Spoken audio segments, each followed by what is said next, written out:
Well, back here at home and across the state, it's the time of the year where Cedar Fever is hitting Central Texas. If you're new to Texas, you think you might have a cold coming on, but there's a chance it could actually be Cedar Fever. 6 News reporter Sydney Deshawn is here to explain what to look out for and how you can protect yourself this season. Sydney. Bailey, it's the start of the season and some Central Texans are already fighting back against cedar allergies. It can be tough to avoid, but there are some ways to help make sure it can't reach you this holiday season. It's an annual thing.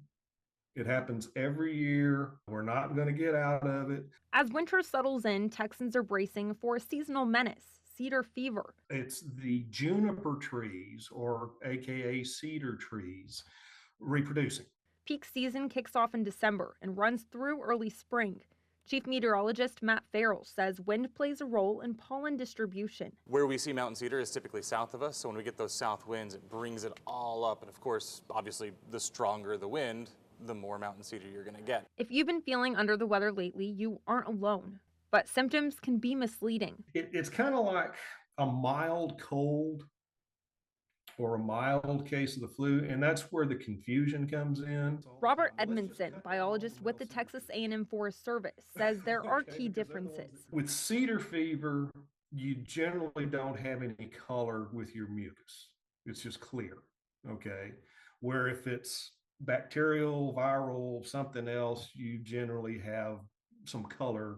Symptoms can range from a stuffy and runny nose to itchy, watery eyes, and in some cases, a slight fever. You're just inhaling so many grains of pollen that it just absolutely overwhelms your defense system. To stay protected, experts say to limit time outside and wear a mask, keep your windows closed, and monitor the weather.